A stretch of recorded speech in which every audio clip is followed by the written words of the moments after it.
Hi guys, welcome to the channel. Thank you for joining me. Thank you for your continued support as always. So a lot of very serious news articles coming out today about more specifically what they're going to be cutting in terms of PIP and universal credit. So there's lots of reports out there. I have to stress that none of this has been officially announced. None of this has come from the government. They haven't confirmed this. This has all come from the news media. So obviously we need to make sure that we take this with a pinch of salt. But I'll talk you through the article now, and you can see what I mean. Let's take a look. 1 million people to have disability benefits cut by Labour. 1 million people facing having their benefits reduced after an overhaul of the welfare system that means only the most severely disabled will qualify. Cost-cutting reforms due to be announced next week are set to deny payments to many people with mental health conditions and those who struggle washing, dressing themselves and eating.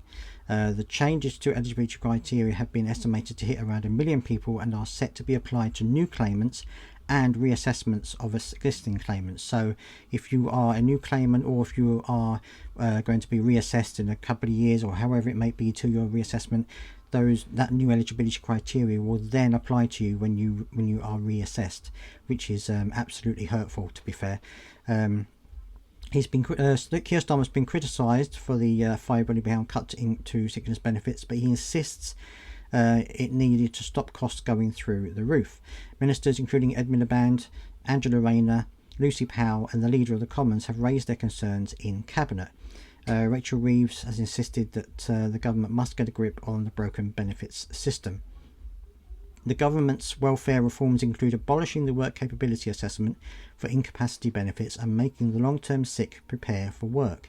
Concern has focused on immediate cuts that will accompany these longer-term changes, and ministers are still wrangling with the budget watchdog about how much of these savings can be used to avoid further spending cuts or tax rises this month.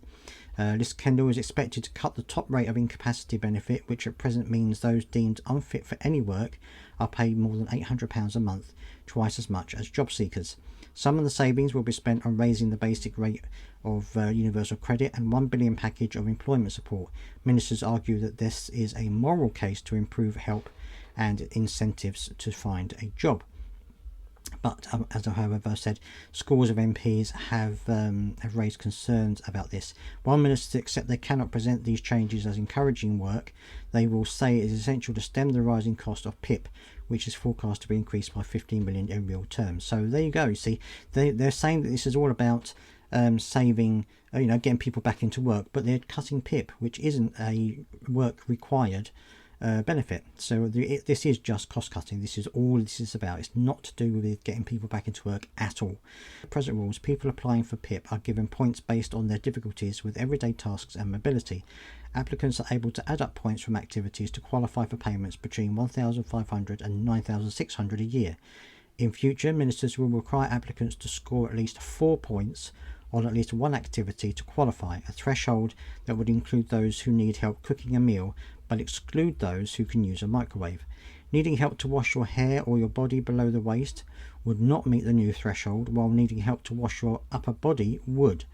Needing help going to the lavatory is above the threshold, but needing reminding to go to would fall below it. So if you need to be reminded to use the toilet, that would not qualify you.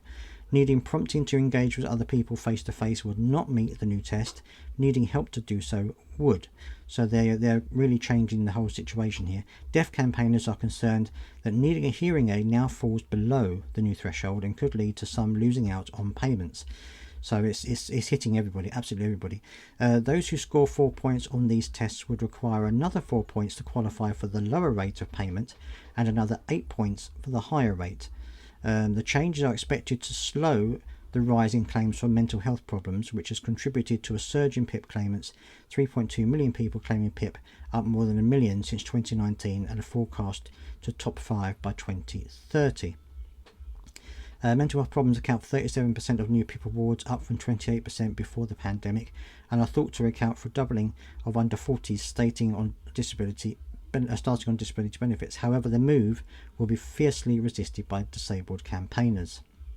Unlike the Conservatives, who explicitly aim to make it harder to claim PIP for mental health problems, Labour ministers are not expected to single out conditions However, Tom Pollard of the New Economics Foundation think tank said there has been concern within government that the rise in the PIP caseload is being driven in part by more people claiming for less severe mental health problems and neurodevelopment conditions like autism and ADHD. It therefore seems likely that any changes to the assessment criteria to reduce the number of new claims would target this group. So there are people out there, there are news companies out there who are saying that the mental health criteria will be removed altogether, such as those with ADHD, autism and depression, that those criteria will be removed altogether from PIP. There are others who are saying it will be made a lot harder to qualify. So, as I said before, this has not been confirmed by the government. It's not been confirmed by anyone within the government. This is just something which again looks like it's been leaked, like the £6 billion worth of cuts was leaked earlier on in the week, and I feel this is probably to gauge what the sentiment is among the people. So if you, as I'm sure you are, because I'm also very unhappy about this, because obviously it affects so many people. It's such a sweeping changes. It's going to affect everybody in time. So please do make sure this gets out there. Share this video to as many people as you think need to see it.